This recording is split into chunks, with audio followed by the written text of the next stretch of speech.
फिर हिजकिय्याह ने सारे इस्राएल और यहूदा में कहला भेजा और एप्रैम और मनश्शे के पास इस आशय के पत्र लिख भेजे कि तुम यरूशलेम को यहोवा के भवन में इस्राएल के परमेश्वर यहोवा के लिए फसह मनाने को आओ।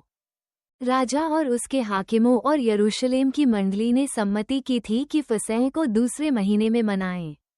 वे उसे उस समय इस कारण न मना सकते थे क्योंकि थोड़े ही याजकों ने अपने अपने को पवित्र किया था और प्रजा के लोग यरूशलेम में इकट्ठे न हुए थे। और यह बात राजा और सारी मंडली को अच्छी लगी।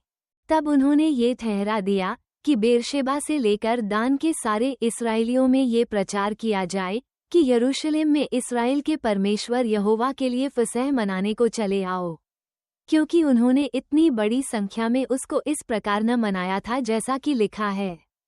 इसलिए हरकारे राजा और उसके हाकिमों से चिट्ठियां लेकर राजा की आज्ञा के अनुसार सारे इस्राएल और यहूदा में घूमे और यह कहते गए कि हे इस्राएलियों, इब्राहीम, इसहाक और इस्राएल के परमेश्वर यहोवा की ओर फिरो कि वो अश्शूर के राजाओं के हाथ से बचे हुए तुम लोगों की ओर फिरे।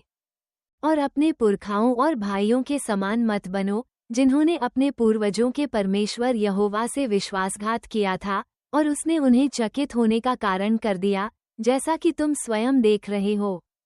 अब अपने पुरखाओं की नाई हठ न करो, वरन यहोवा के अधीन होकर उसके उस पवित्र स्थान में आओ जिसे उसने सदा के लिए पवित्र किया है, और अपने परमेश्वर यहोवा की उपासना करो कि उसका भड़का हुआ क्रोध तुम पर से दूर हो जाए।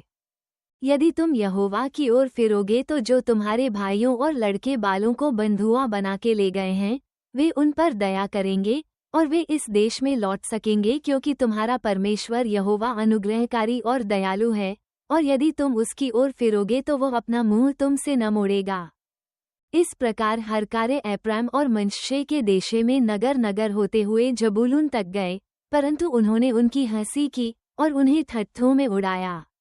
तो भी आशा, मनश्शे और जबूलून में से कुछ लोग दीन होकर यरूशलेम को आए। और यहूदा में भी परमेश्वर की ऐसी शक्ति हुई कि वे एक मन होकर जो आज्ञा राजा और हाकिमों ने यहोवा के वचन के अनुसार दी थी, उसे मानने को तैयार हुए। इस प्रकार अधिक लोग यरूशलेम में इसलिए इकट्ठे हुए कि दूसरे महीने में अख़मीरी रोटी का पर्व माने। और बहुत बड़ी सभा इकट्ठी हो गई, और उन्होंने उठकर यरूशलेम की वेदियों और धूप जलाने के सब स्थानों को उठाकर किद्रोन नाले में फेंक दिया। तब दूसरे महीने के 14वें दिन को उन्होंने फसह के पशु बलि किए। तब याजक और लेवीय लज्जित हुए और अपने को पवित्र करके होमबलियों को यहोवा के भवन में ले आए। और वे अपने नियम के अनुसार, अर्थात परमेश्वर के जन मूसा की व्यवस्था के अनुसार, अपने अपने स्थान पर खड़े हुए, और याजकों ने रक्त को लेवियों के हाथ से लेकर छिड़क दिया। क्योंकि सभा में बहुते ऐसे थे जिन्होंने अपने को पवित्र न किया था, इसलिए सब अशुद्ध लोगों के फसह के पशुओं को बलि करने का अधिकार लेवियों को दिया गया कि उनको यहोवा के लिए पवित्र करें। बहुत से लोगों ने, अर्थात एप्रैम, मनश्शे, इस्साकार और जबूलून में से बहुतों ने अपने को शुद्ध नहीं किया था, तो भी वे फसह के पशु का मांस लिखी हुई विधि के विरुद्ध खाते थे।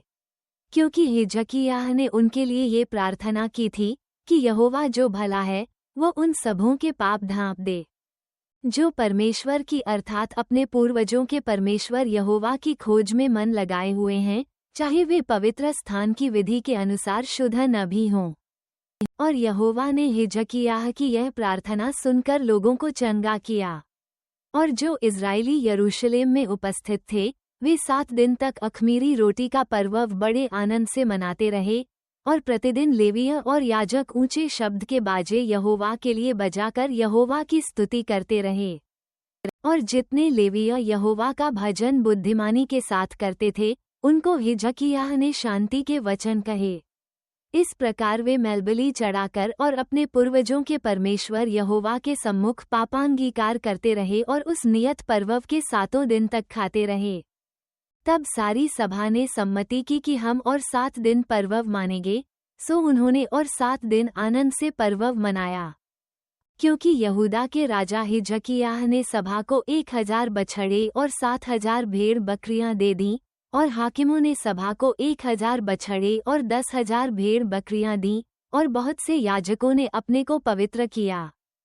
तब याजकों और लेवियों समेत यहूदा की सारी सभा और इस्राएल से आए हुओं की सभा और इस्राएल के देश से आए हुए और यहूदा में रहने वाले परदेशी, इन सबों ने आनंद किया। सो यरूशलेम में बड़ा आनंद हुआ, क्योंकि दाऊद के पुत्र इस्राएल के राजा सुलेमान के दिनों से ऐसी बात यरूशलेम में न हुई थी। अंत में लेवीय याजकों ने खड़े होकर प्रजा को आशीर्वाद दिया और उनकी सुनी गई और उनकी प्रार्थना उसके पवित्र धाम तक अर्थात स्वर्ग तक पहुंची।